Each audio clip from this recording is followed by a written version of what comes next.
সবার আগে family. Family যদি ঠিক থাকে তাহলে আপনি সব জায়গায় শান্তি পাইবেন। আপনি যত জায়গায় যান ফ্যামিলি ঠিক রেখে যাইতে পারবেন। সবার আগে ফ্যামিলি, ফ্যামিলিই সব।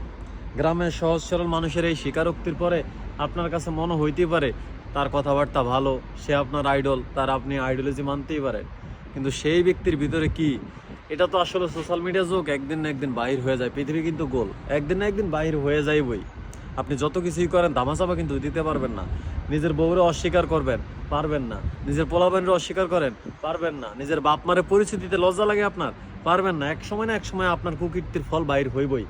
কত মানুষ তার সহজ সরল ভাবছে, আমরা কত মানুষ কত কথা বলছি তারে নিয়ে, আরে তার মতো মানুষ হয় না, তার মতো সুখী হইতে চাই, কিন্তু সেই ব্যক্তির ভিতরে আসল কথা হচ্ছে কি, অনেকেই বলে যে গ্রামের মানুষ তো খুব সহজ সরল। ভাই গ্রামের মানুষ যে কি পরিমাণ সহজ সরল, জায়গা জমি নিয়ে একটু একদিন বিরোধ করে দেখেন, তাইলে বুঝতে পারবেন কি পরিমাণ সহজ সরল।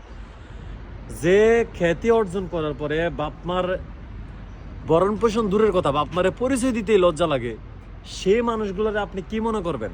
এখন অনেকেরই দেখছি কমেন্ট করে, যারা সমালোচনা করে তারা অনেকে তার বাপমার খোঁজ খবর লয় না, অনেকেই দেখেন বাড়িতে গিয়ে তার বাপমার ভরণ পোষণ দেয় না, আবার অনেকে যে তারা সমালোচনা করে তারা কি করছে এইসব কিছু। এখন আপনার কি মনে হয় আপনি এইসব কিছু বইলে এটা জায়েজ করে ফেলাইবেন? আপনার কি মনে হয় আপনি এইসব কিছু কইরা জায়েজ করে ফেলাইবেন? সে তার বাপমার ভরণ পোষণ দেয় না, সেটা তার ব্যক্তিগত ব্যাপার হইতেই পারে, কিন্তু আপনি যারা আইডল মানছেন, আপনি যার মতো হইতে চাইতেছেন, যার মতো সুখী হইতে চাইতেছেন, সে যে কি দুঃখ নিয়ে ঘুরতে আছে এটা বলার বাইরে। তার মনে প্রচুর দুঃখ, এই কারণে হ্যার বাপমারও পরিচয় দিতে হ্যাঁ লজ্জা পায়, হ্যার বউরে সন্তানরে হ্যাঁ পরিচয় দিতে হ্যাঁ লজ্জা পায়, কারণ তার মনে প্রচুর দুঃখ। আর তার মতো আপনি সুখী হইতে চাইতেছেন না? এইসব ভণ্ড বাদ দেন। বাংলাদেশে আমার মনে হয় কি, বাংলাদেশে মানুষের চেয়ে ভণ্ড বেশি।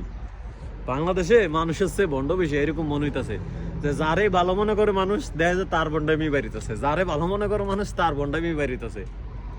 যাই হোক, রিপন মিয়া সাহেব অনেক তো খ্যাতি অর্জন করলেন, টাকা পয়সা অর্জন করলেন, বাড়ি টাড়ি করলেন, বাপমার দিকেও একটু খেয়াল রাখেন, বাপমারও কিন্তু হক আছে।